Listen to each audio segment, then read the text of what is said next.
नमस्कार बच्चों। बेटा आज हम आपके कार्यपत्रक नंबर 60 के साथ फिर से आपके साथ हैं। बेटा आज की वर्कशीट में आपको पुनरावृत्ति करवाई गई है आपकी पाठ्य पुस्तक क्षितिज के काव्यखंड वाख की। वाख जैसा कि आपको मैंने पहले भी बताया कि कश्मीरी भाषा की जो लोकप्रिय संत कवयित्री थी ललित, उनकी काव्य शैली को वाक कहा जाता है। इन्होंने अपने वाकों के माध्यम से उस समय समाज में व्याप्त धार्मिक आडंबरों का खुलकर विरोध किया है। तो आइए इनकी जो पंक्तियां यहाँ पर दी गई हैं उसे हम पढ़ लेते हैं। आई न सीधी राह से, गई न सीधी राह।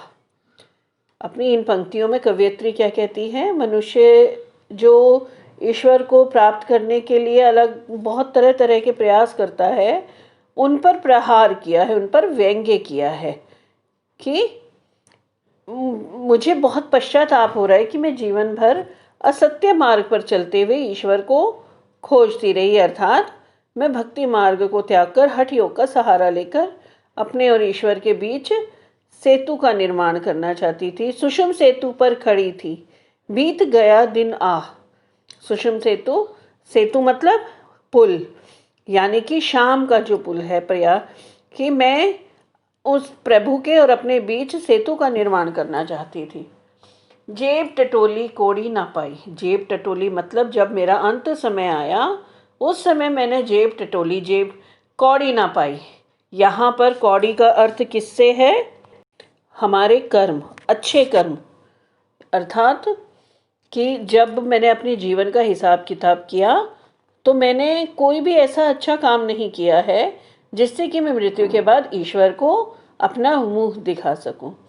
तो माझी को दूं क्या उतराई, कि मैं अपने ईश्वर को उतराई के रूप में, यानी कि मेरी नौका पार लगाने के एवज में मैं ऐसे कौन क्या दूं, ना मैंने कोई अच्छे कर्म किए ही नहीं, तो मेरे पास तो कुछ है भी नहीं।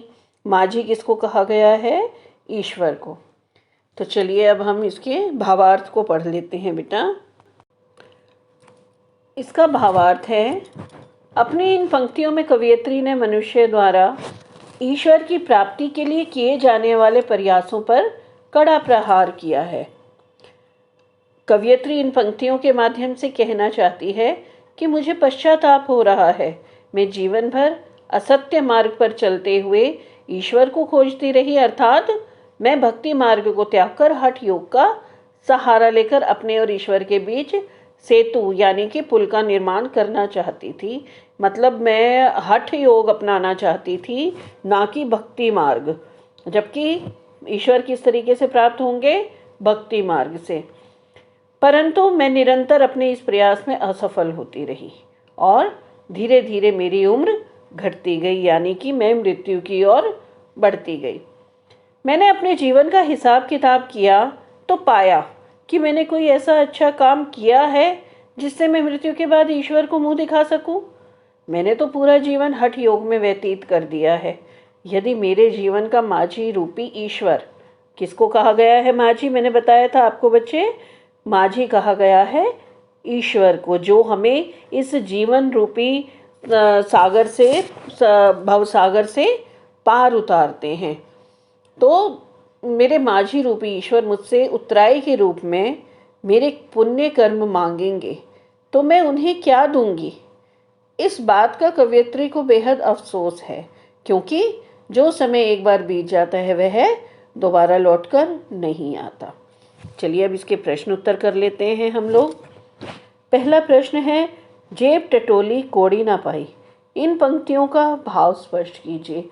तो बेटा इन पंक्तियों का क्या भाव है कि जब मेरी उम्र समाप्त होने वाली है, जब प्रभु मेरे सामने आए हैं, मेरे जो माझी रूपी ईश्वर हैं, वो मुझे इस भवसागर से पार उतारेंगे, तो और वो मुझसे पूछेंगे कि मैंने अच्छे कर्मों के फल में रूप में क्या जोड़ा है, तो मैं उन्हें क्या दूंगी? जेब टटोली कौड़ी ना पाई, यहाँ पर कौड़ी का अर्थ है हमारे अच्छे कर्म। प्रश्न 2 है, कवयित्री ने माझी शब्द किसके लिए प्रयोग किया है?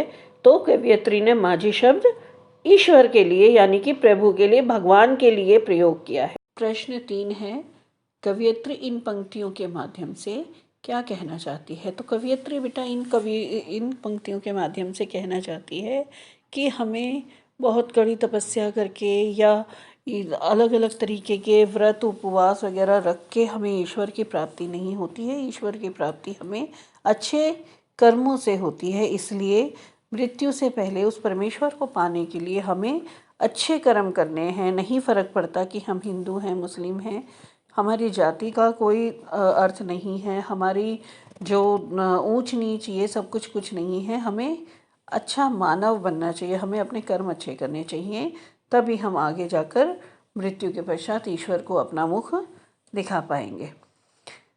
प्रश्न 4 है, प्रस्तुत वाक्य में कवियत्री ने किस रूप में अभिव्यक्ति की है?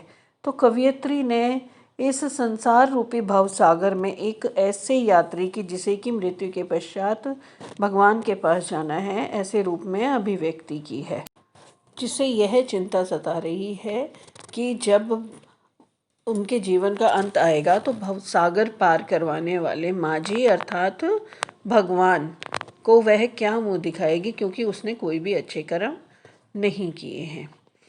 तो बेटा आज की हमारी वर्कशीट जो है पूरी हो गई है। मैं आशा करती हूँ कि आप लोगों को ये वर्कशीट बहुत अच्छे से समझ में आई होगी। आप इसको एक बार अच्छे से ज़रूर सुनिएगा और देखिएगा। अगली वर्कशीट में हम लोग आपसे फिर मिलेंगे।